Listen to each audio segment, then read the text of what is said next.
is transnational crime? Transnational crime refers to the unlawful activities that involve more than one country or jurisdiction violating national and international laws. Examples include human trafficking, cybercrime, terrorism, and organized crime. These crimes often exploit globalized systems requiring international cooperation to investigate and prosecute. Let's take human trafficking as an example of the transnational crime. And this is the overview of human trafficking. Human trafficking is a serious transnational crime that involves the recruitment, transportation, harboring, or receipt of people through force, coercion, or deception. It is estimated that there are over 40 million victims of modern slavery worldwide, with human trafficking being a significant contributor to this number. This is the policing strategies to combat human trafficking. To combat human trafficking, law enforcement agencies employ a range of strategies, including intelligence-led policing, gather and analyze intelligence on suspected human trafficking network, and identify patterns and trends to disrupt trafficking operations.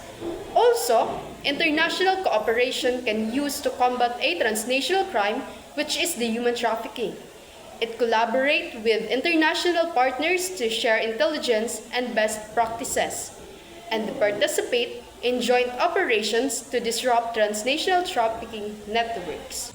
Why do people engage in transnational crime? People engage in transnational crime for various reasons, often driven by, first, financial motivation and profit. Transnational crimes such as drug trafficking, human trafficking, and arms smuggling generate billions of dollars in illegal profits. Many criminals see these activities as highly lucrative, with lower risk compared to traditional crimes.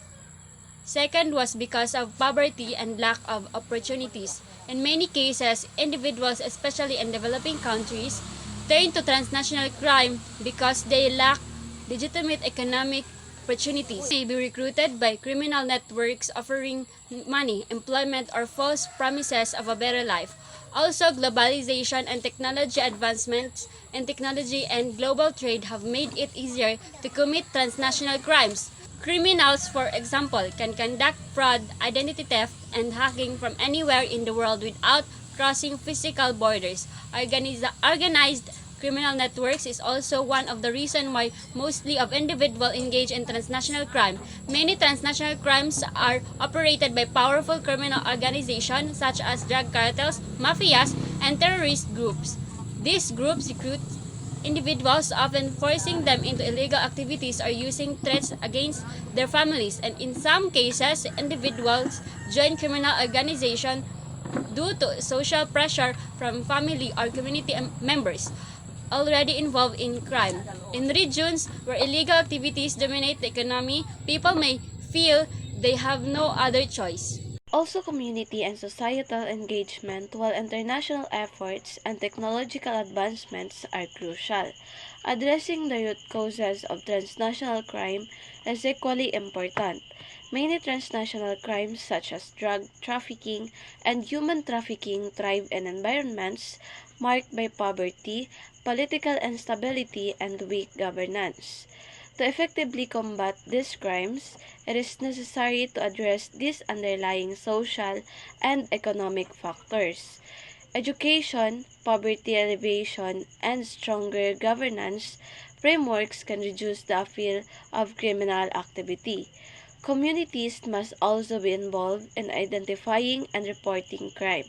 For instance, community-based initiatives and NGOs play an essential role in raising awareness about human trafficking and supporting victims.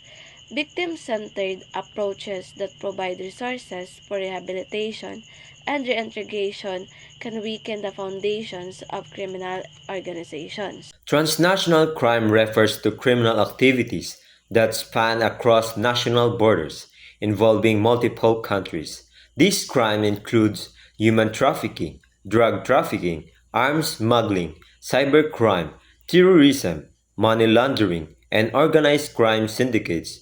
The transnational nature of these crimes complicates enforcement efforts as they exploit gaps in national jurisdictions and legal systems. To effectively combat transnational crime, a multifaceted approach involving international cooperation. A key strategy in combating transnational crime is strengthening international cooperation. Criminals who operate across borders often exploit the differences between national legal systems. Thus, countries must collaborate to establish common standards and share intelligence and work together on investigation.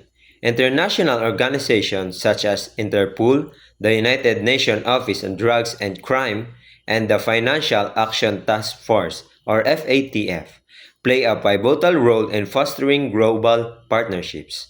These organizations facilitate cooperation, provide training, and help harmonize laws to combat crime more effectively. One notable example of international cooperation is the United Nations Convention against Transnational Organized Crime, which offers a framework for member states to cooperate on issues like human trafficking and drug smuggling. This framework encourages countries to adopt anti-crime legislation, share information, and provide mutual legal assistance in criminal matters. A similar model is the European Union's cross-border law enforcement efforts, such as European Arrest Warrant, which allows for the swift extradition of criminals within European Union member states. In conclusion, combating transnational crimes requires a holistic, collaborative effort involving international cooperations, technological evolutions, effective legal frameworks, and societal involvement by strengthening partnership across borders, enhancing law enforcement capabilities, and addressing socio-economic factors that foster criminal activity. Countries can begin to mitigate the impact of this crime.